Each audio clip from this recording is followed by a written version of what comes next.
La semana pasada vimos nosotros la doctrina del Cordero, el tema del Cordero. En el Antiguo Testamento el Cordero Salvador, el Cordero Salvador. En el Nuevo Testamento el Cordero llega, el Mesías llega, se cumplen todas las sombras y los tipos del sacrificio que Dios demanda. Pero en Apocalipsis nosotros vimos que el Cordero se ve en dos aspectos. En el resto de la Biblia el Cordero se ve como Salvador.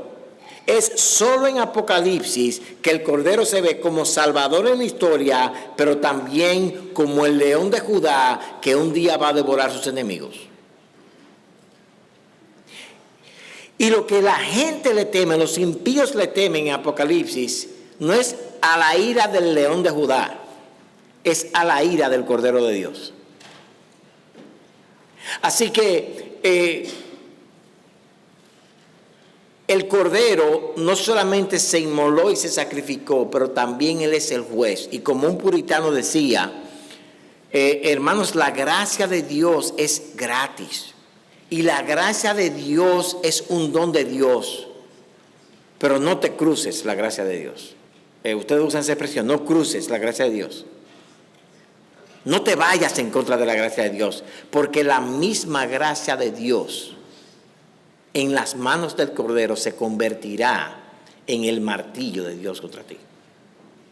Y la advertencia fue clara la semana pasada. Todavía es hoy. Todavía es hoy. Ven a Cristo. Lo último que tú quisieras ver es que ese Cordero que te ha ofrecido salvación por años se torne en contra tuya para destruirte. Y es una advertencia muy buena. En el mensaje de hoy queremos introducir algunas doctrinas centrales, como dijimos, y vamos a ver dos. La primera es la doctrina de la Trinidad en Apocalipsis. La doctrina de la Trinidad en el Apocalipsis. Y la segunda es el estado final. ¿Cuál es el estado final de los hombres? ¿Dónde vamos a parar? Así que veamos primero la Trinidad. Todas las doctrinas son importantes. Pero si no entendemos y no creemos, cuando digo entender, no me refiero a que entendemos todos los detalles de la misma, pero si no creemos en la doctrina de la Trinidad, nosotros no creemos en Dios. Déjenme repetir eso, hermanos. Si no creemos en la Trinidad, nosotros no creemos en Dios. Creemos en un Dios, pero no el Dios de la Biblia. Y solamente me voy a concentrar en Apocalipsis para ver esta doctrina. Y esta doctrina de forma fundamental enseña lo siguiente. Dios es uno. Un Dios. En esencia uno, pero Dios también es, no son, es tres personas. Tres personas totalmente distintas, una de la otra, de la misma esencia, un Dios. Los testigos de Jehová, para desvirtuar la doctrina de la Trinidad, ellos tenían un tratadito, que creo que lo usan todavía, que decía, lógicamente hablando, 1 más 1 más 1 es igual a 1. En otras palabras, no hay Trinidad porque 1 más 1 más 1 es igual a 3. Bueno, en matemáticas eso es verdad, pero en teología no lo es. Dios es uno, uno en tres personas, un Dios. Estas tres personas tienen los mismos atributos, la misma esencia, son diferentes, pero son un Dios. Desde el principio, Juan en Apocalipsis revela esta verdad.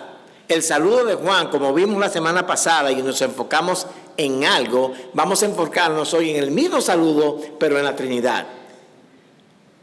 En Apocalipsis capítulo 1, versículos 4 y 5 dice: Juan, a las 7 iglesias que están en Asia, gracia y paz a vosotros, del que era y es y que ha de venir, y de los 7 espíritus que están delante de su trono, y de Jesucristo, el testigo fiel, el primogénito de los muertos y el soberano de los reyes de la tierra. Dios, el que es, el que era, el que ha de venir, está sentado en el trono, Dios Padre. Los 7 espíritus que son el Espíritu Santo, representa el Espíritu Santo, y de Jesucristo, el testigo fiel. Y Juan dice que la gracia de Cristo, la gracia de Dios Padre, la gracia de Dios Espíritu Santo encuentra una fuente, y es Dios. Dios en 3 personas es la fuente de toda gracia y de paz para las 7 iglesias. En el capítulo 4 nosotros vimos que el Padre está sentado en el trono y solamente vemos un resplandor de una piedra como de jaspe, o sea, el brillo grande, hablamos de eso. Capítulo 4, versículo 8 dice: y los 4 seres vivientes tenían cada uno 6 alas, y alrededor y por dentro estaban llenos de ojos, y no cesaban día y noche de decir: Santo, santo, santo es el Dios Todopoderoso, el que era, el que es y el que ha de venir. Y a la voz de los 4 seres vivientes, los 24 ancianos responden en los siguientes versículos y responden: amén. Él es el digno de toda gloria, todo honor. Y aquí estamos en el capítulo 4, cuando Juan entra a ver la visión del cielo, y lo único que hay es el trono en el centro, y está Dios Padre sentado en el trono. Y todos están adorando a Dios Padre. Pero en el capítulo 5 pasa algo muy interesante. Y es que Jesucristo, el Cordero, sube, como vimos la semana pasada, que Él es digno de abrir los sellos. Y Él sube y entra como un cordero inmolado. Yo me imagino que Él entró manchado de sangre todavía. Y ahora la congregación y aún el Padre, después que le entrega el libro con los sellos, la congregación se torna hacia Jesucristo y empieza a alabarlo a Él como Dios. Apocalipsis capítulo 5, versículos 11 al 13 dice: y miré, y oí la voz de muchos ángeles alrededor del trono, y de los seres vivientes, y de los ancianos, y su número era millones de millones, que decían a gran voz. ¿Qué decían a gran voz?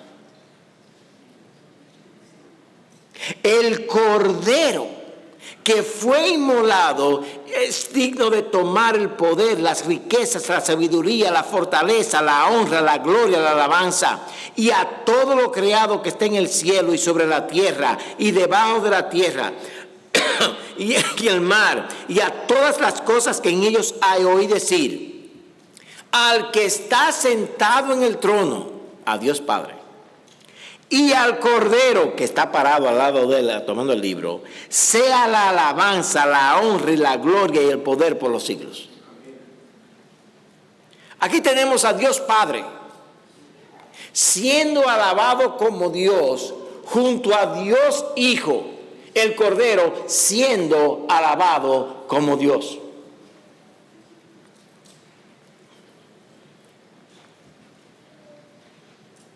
Si alguno no cree que Jesús es Dios, no puede ser salvo. Déjenme repetir eso, hermanos. Si alguno no cree que Jesús es Dios, no puede ser salvo.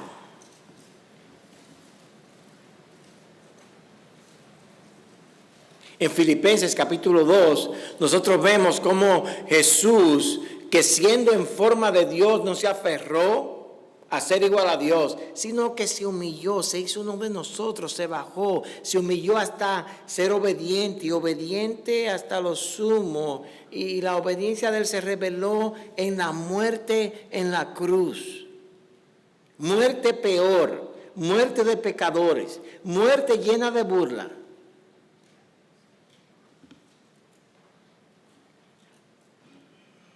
Pero Filipenses 2, 9 al 11 dice que Dios le dio un nombre que es sobre todo nombre.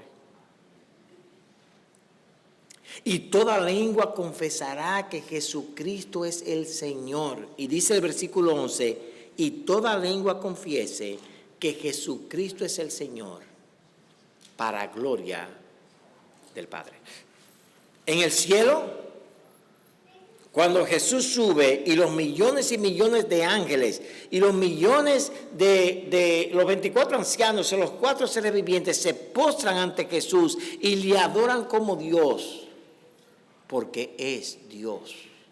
Y cuando dan gloria a Jesús, dan gloria al Padre. Y cuando dan gloria al Padre, dan gloria a Jesús.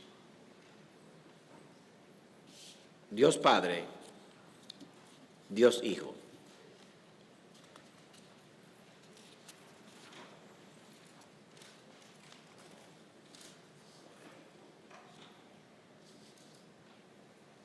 La doctrina de la Trinidad es central porque nos indica y nos enseña quién Dios es. Él es amor y ha amado por la eternidad porque es un amor intratrinitario. Él es el Dios de gracia porque tiene gracia intratrinitaria. Él es el Dios de bondad, de bendición, porque entre ellos se han bendecido, se han amado desde toda la eternidad. Jesucristo es el Hijo eterno de Dios. Dios es el Padre eterno. El Espíritu es el Espíritu Santo eterno. Ellos disfrutan entre sí de la gracia, del amor entre ellos. Nada se compara con eso. Y esta doctrina, hermanos, no puede ser negada porque en ella descansa nuestra salvación. Dios eligió a los que habría de salvar en Cristo Jesús su Hijo. A Cristo Jesús su Hijo, Dios Hijo, a Él le dio la redención, llevar a cabo la redención. Y es al Espíritu Santo, el Espíritu de Cristo, que Él envía para entonces obrar en los corazones esa obra de regeneración, hacernos nuevos. Sin la Trinidad no hay salvación.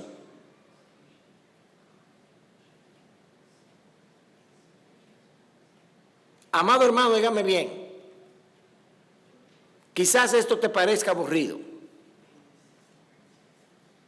pero quiero que me escuches.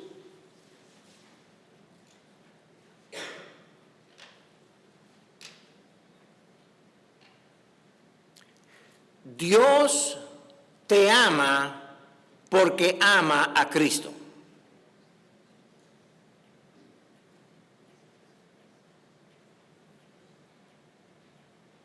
El amor de Dios por ti es en Cristo. Dios ha derramado su gracia en ti porque ha derramado su gracia en Cristo. Nosotros somos recipientes secundarios de la gracia de Dios dada a Cristo. Y Cristo en su amor por nosotros, desde antes de la fundación del mundo, nos hace estar con Él para que seamos partícipes con Él de las cosas que Él tiene. ¿Cuántos de ustedes tienen un amigo bien rico? ¿No tienen? Ah, no, yo tengo amigos riquísimos. Y mire, cuando yo voy a la casa de ellos y me brindan esa comida de millonarios, yo me la como, hermano, como si fuera millonario. Pero una pregunta, ¿eso es mío? No. Él me hace partícipe de sus riquezas.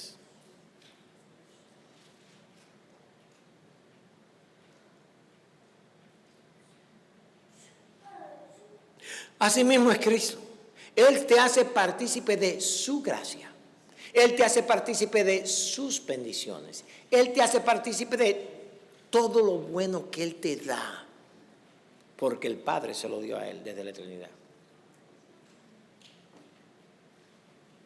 Nosotros somos la gran cosa, no porque somos la gran cosa, sino porque somos la gran cosa. ¿Me entendieron? No. Nosotros no somos la gran cosa porque somos la gran cosa, sino porque somos la gran cosa, somos la gran cosa.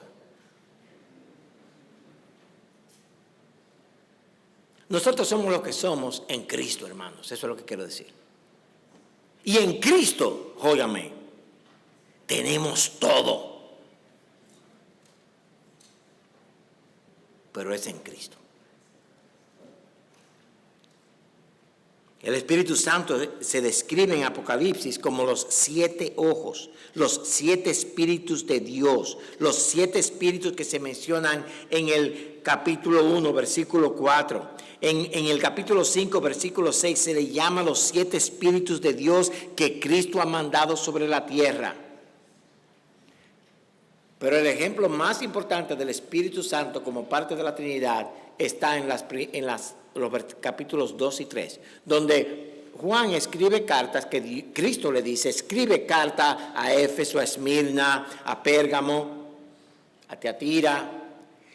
Y al final de esas cartas hay una frase que se repite constantemente. El que tiene oído para oír, oiga, ¿qué? Lo que el Espíritu dice a las iglesias. ¿Quién fue que habló? Cristo. ¿Qué dice Cristo? Que cuando el Espíritu fue que habló. ¿Quién inspiró las Escrituras? El Espíritu de Dios. ¿De quién es la Escritura? Es la palabra de Dios. Es la palabra de Cristo. Es la palabra del Espíritu Santo. Déjeme darle un par de textos, situaciones en las que vemos la Trinidad fuera de Apocalipsis. El primero es el bautismo de Jesús. En Mateo capítulo 3, versículos 16 y 17, es parte de la historia cuando Jesús viene a bautizarse y allí pasa algo muy interesante. Dice que cuando Jesús viene y le dice a Juan, bautízame, y Juan le dice, no, espérate un momento. Yo puedo bautizar a cualquiera, pero a ti no. Yo ni soy digno de quitarte los zapatos. Y el Señor le dice, bautízame para cumplir así las Escrituras. Y Juan dice, Juan el Bautista dice, bueno, si es así y tú me lo ordenas, está bien. Jesús es bautizado y dice en Mateo 3, 16 y 17 lo siguiente. Y Jesús, después que fue bautizado, subió del agua. Salió del agua, hermanos. Así como Erika salió del agua cuando la levantamos en su bautismo. Carmen fue fácil. Erika fue fácil. Ahora Arturo fue un problema. Pero salió, todavía está vivo el hombre. Salió del agua, subió del agua. Dice que después que subió del agua, y he aquí los cielos le fueron abiertos y vio al Espíritu de Dios que descendía como paloma y venía sobre él. Y hubo una voz de los cielos que decía, este es mi Hijo amado en quien tengo contentamiento o complacencia. En el bautismo de Cristo estaban los 3. El Espíritu Santo viene sobre él como paloma. La voz del Padre habla desde el cielo, este es mi Hijo, y Cristo está ahí. Ahora, hermanos, ¿por qué como paloma? Le voy a decir por qué como paloma. Porque a Juan el Bautista se le dijo, al que veas que descienda el Espíritu como una paloma sobre él, ese es el Mesías.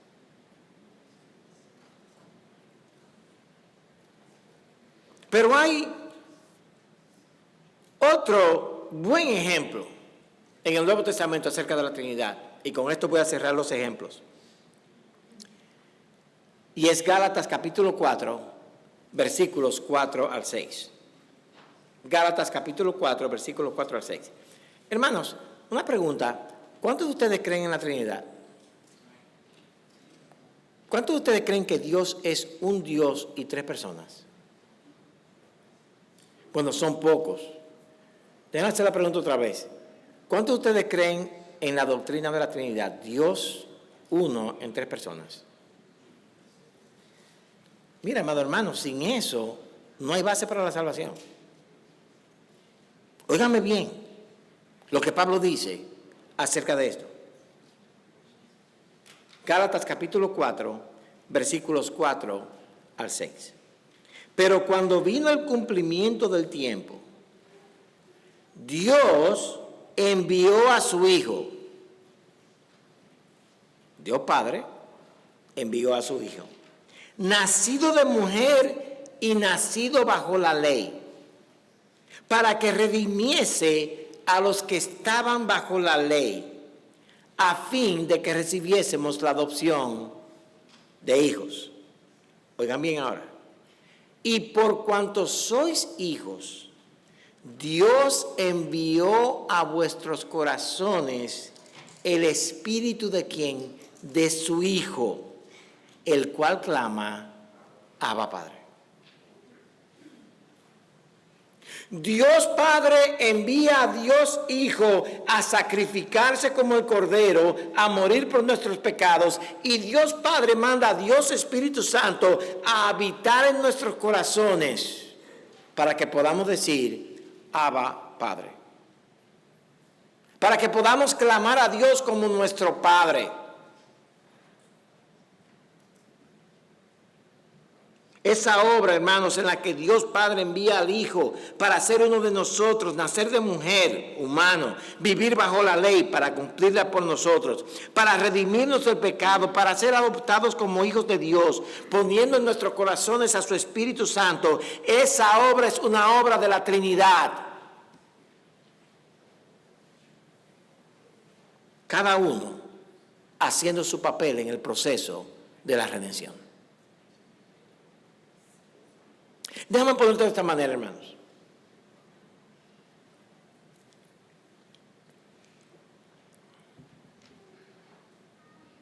¿Cómo debes tú perdonar a los demás? Dice la Escritura.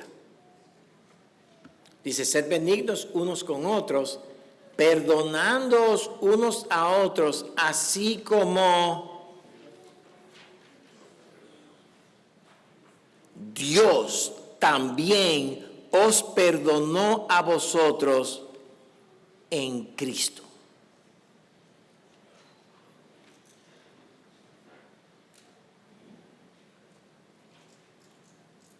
Dios te ha perdonado en Cristo.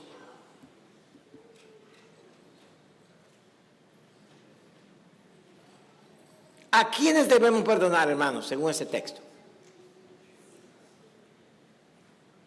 A los que me tratan bien. A los que me tratan mal.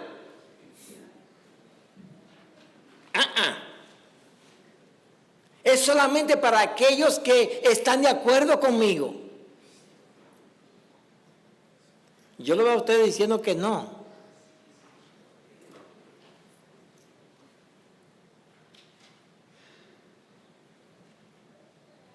Amado hermano,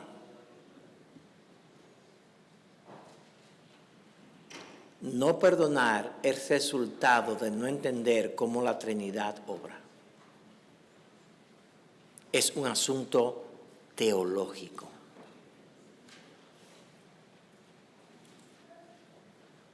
No venir a la iglesia cuando debiéramos estar aquí es un asunto de no entender la Trinidad. Que Dios, el Trino Dios, se revela y se glorifica en la iglesia, en la historia, y que nosotros somos la puerta del cielo a la comunidad que tenemos.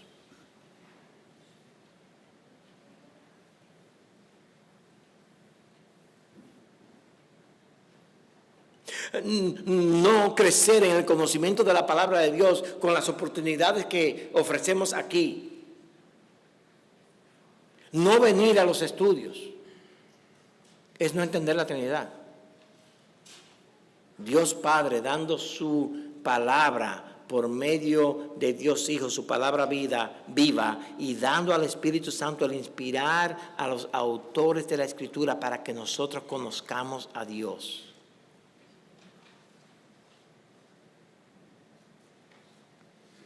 Dios Padre es Dios, Dios Hijo es Dios y Dios Espíritu Santo es Dios. 3 personas, un Dios, el Dios de los cielos y de la tierra. La segunda doctrina que queremos ver en esta mañana es el estado final. La escatología. ¿Está escrito por ahí? Yo creo que el hermano Enrique le va a traer ya pronto esto. La escatología. Esa palabra suena un poco extraña, pero la escatología es la doctrina que habla del futuro. ¿Qué dice la Biblia acerca del futuro, el fin de la historia, el cumplimiento final de los decretos de Dios? El estado final es, diríamos, técnicamente hablando, una parte de la escatología. En el estado final es la escatología, pero enfocada en el estado de los hombres después de la muerte. ¿Qué va a pasar con los hombres después de la muerte? ¿Hay algo más allá? Bueno, Apocalipsis, claro está, revela 2 estados del alma en la eternidad. Primero veremos el estado eterno de los enemigos de Dios, de los que no creen, de los que no están inscritos en el libro de la vida del Cordero, de los que no han sido transformados por la obra del Espíritu Santo. El estado final de Satanás y sus demonios, después de engañar a muchos para batallar contra el Cordero, se describe en Apocalipsis capítulo 20, versículo 10. Y dice este texto: y el diablo que los engañaba para irse en contra del Cordero y no aceptar el Cordero, fue lanzado en el lago de fuego y azufre, donde estaban la bestia y el falso profeta, y serán atormentados día y noche por los siglos de los siglos.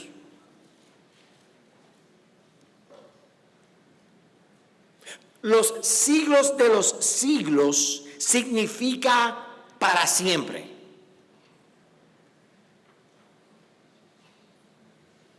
Es la misma medida de tiempo que se usa para los que vamos a vivir en paz por los siglos de los siglos.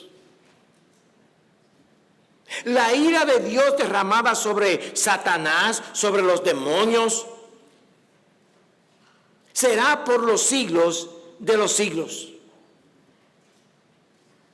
Ahora, ¿qué pasa con los hombres? Eso es los demonios y el diablo, y sí, eso sí se merecen que le hagan ahí. No sé si ustedes se acuerdan, yo cuando pequeño quería agarrar un mosquito vivo, siempre lo mataba. Pero yo quería agarrar un mosquito para hacerle... ¿Te gusta, Pero qué va, no pude hacerlo. ¿No es verdad que molesta un mosquito? En el oído. Amado hermano, el tormento eterno del diablo y de Satanás no será el tormento de un mosquito. Será un tormento. Un tormento tormentosamente tormentoso. Dios los atormentará por los siglos de los siglos. Ahora, ¿qué pasa con los hombres? ¿Qué pasa con aquellos que no creen? ¿Qué pasa con los que siguen al diablo? ¿Qué pasa con los que siguen este mundo? Pero pastor, es que sí, mire, mi hijo necesita un poco de recreación, por favor. Pero ¿qué?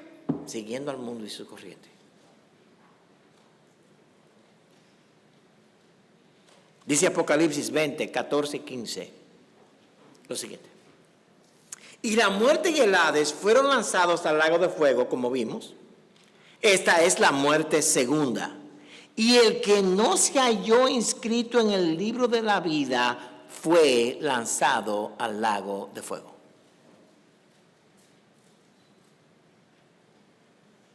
No solamente los demonios, no solamente Satanás, sino que cada hombre, mujer, ni que no fue encontrado e inscrito en el libro de la vida, fue echado en el mismo lugar. Jesús, mientras estuvo aquí en la tierra, describía este lugar de esta manera: allí será el lloro y el crujir de dientes.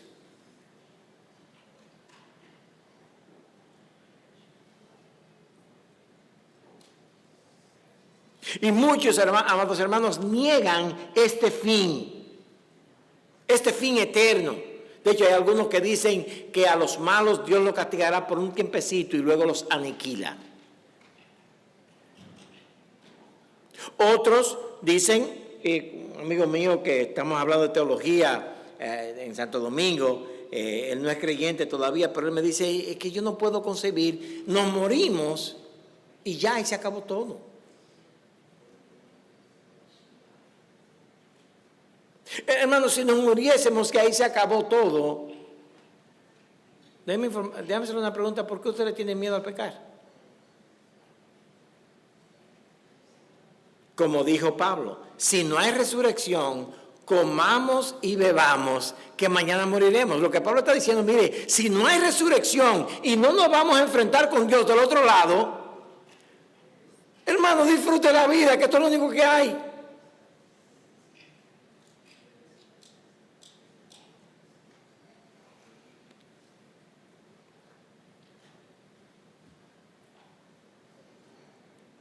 Satanás, los demonios y todos los que no fueron salvos serán atormentados día y noche por los siglos de los siglos.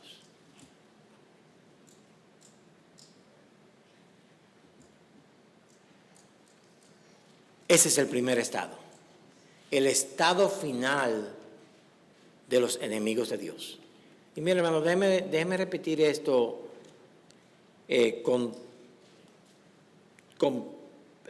con pesar, pero yo espero que esto le haga a usted entender la seriedad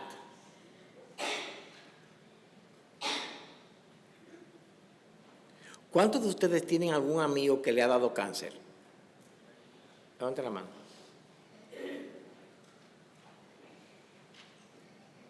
¿O algún familiar cercano? Óyeme bien, tu amigo y tu familiar que no conoce a Cristo va a pasar su eternidad atormentado por Dios por los siglos de los siglos. Si eso no te mueve a ti a vivir una vida santa delante de tu amigo, de tu familiar, para predicarle el evangelio,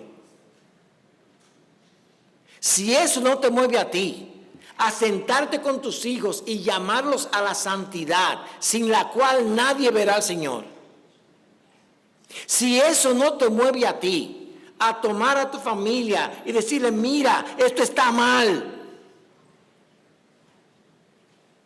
ven a Cristo, sométete a su palabra. Si esto no te lleva a ti mismo, decir, espérate un momento, el problema no es Pedro, ni Juan, ni Juana, ni Pedra, tu nombre.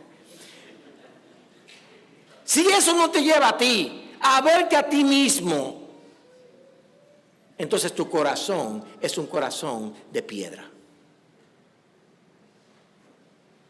Es un corazón de callos.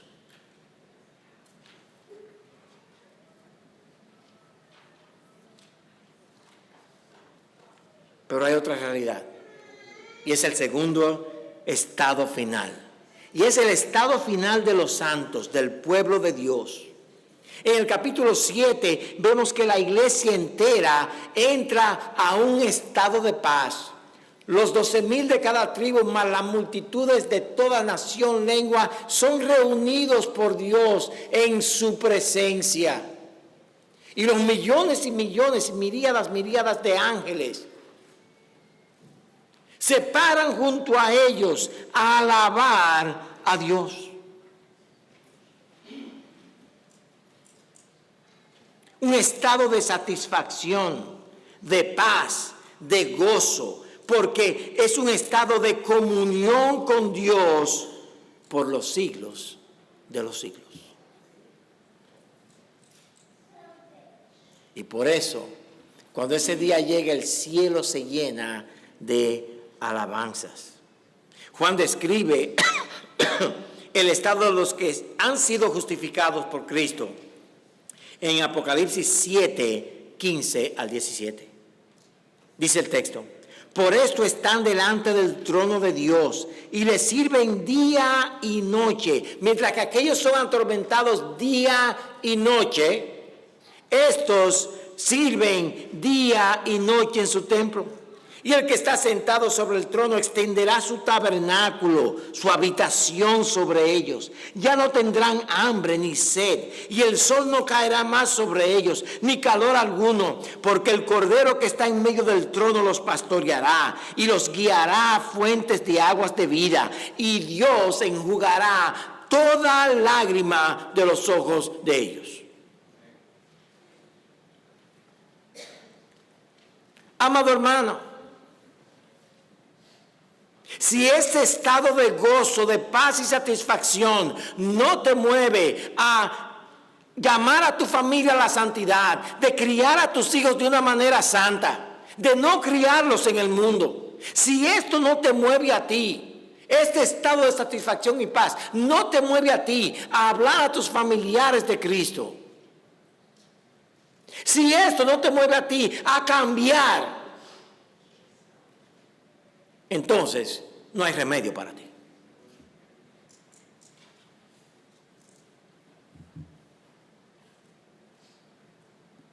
¿Qué realidad eterna? Para siempre no habrá necesidad que no sea satisfecha, porque Dios mismo es la satisfacción. Hermanos, por la eternidad. Y noten que las lágrimas son secadas.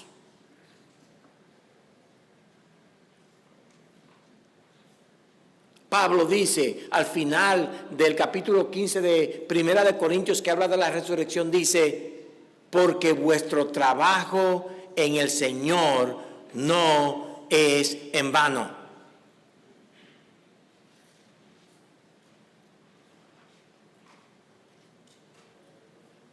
Hay muchos que quieren el título, la posición. Y Dios dice: no, lo que tú necesitas es trabajar para el Señor, y eso es lo que no es en vano, eso es lo que tiene valor. Sufrir por servir a Cristo tiene recompensa. Hermanos, déjenme repetir eso. Sufrir por servir a Cristo tiene recompensa. Sufrir cuando decimos a los demás: hermanos, miren, mis hijos no van a participar de eso. Nosotros no vamos a participar de eso. Nosotros servimos a otra manera de vivir. Nosotros somos de otra familia. Nosotros no somos del mundo. Nuestras familias no se llevan como se lleva la del mundo. Cuando sufrimos por eso, hermanos, sufrir por Cristo tiene recompensa. Sufrir en medio de una situación mala por la obediencia a la palabra es bueno. Sufrir la pérdida de las cosas materiales por ganarlas del cielo es de gran provecho. No, espérese, ese trabajo me va a impedir a mí venir a la iglesia los domingos. El Señor tiene otro trabajo para mí. ¿Pero qué? ¿Vas a ganar 150,000 millones de dólares por minuto? Amado hermano, cómase sus 150,000 millones de dólares por minuto, porque ¿de qué le sirve al hombre ganarse el mundo y perder su alma? Y hermanos, nosotros tenemos que empezar a hacer nuestras decisiones desde ese punto de vista. ¿En qué contribuye esto a la eternidad?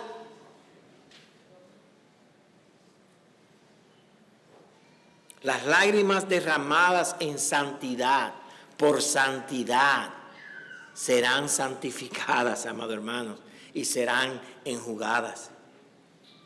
Tratemos con gracia al que nos trata mal. Dios ve cada lágrima que tú derramas por Cristo, aunque lo hagas solo.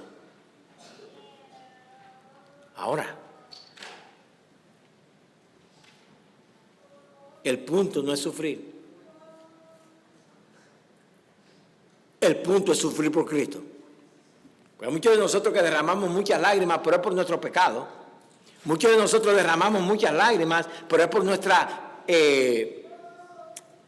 stubbornness, terquedad. Muchos de nosotros derramamos muchas lágrimas porque hemos sido permisivos con nuestros hijos y los hemos dejado hacer un paquete de cosas, y ahora el fruto de ello viene a casarnos y a derramar lágrimas. Muchos de nosotros, amados hermanos, derramamos lágrimas por nuestro propio pecado. El punto no es sufrir. El punto es que suframos haciendo la voluntad de Dios.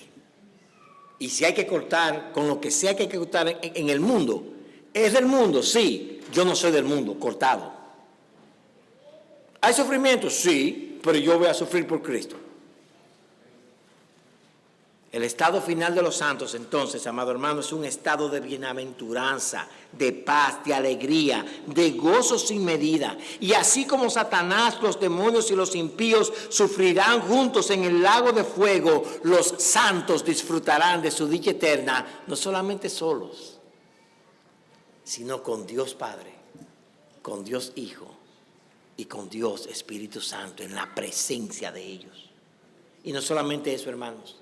Así como los demonios serán condenados y atormentados, los ángeles de gloria estarán con nosotros también. Déjeme cerrar el mensaje con Apocalipsis capítulo 7, versículos 11 y 12. Y todos los ángeles estaban en pie alrededor del trono y de los ancianos y de los 4 seres vivientes. Y se postraron sobre sus rostros delante del trono y adoraron a Dios, diciendo: amén. La bendición y la gloria y la sabiduría y la acción de gracias y la honra y el poder y la fortaleza sean a nuestro Dios por los siglos de los siglos. Todos los creyentes unidos, todos los ángeles unidos, alrededor del trino Dios, alabándole para siempre, y Él entonces derramando sus ríos de agua viva para siempre. Una pregunta para cerrar. ¿Tú crees eso?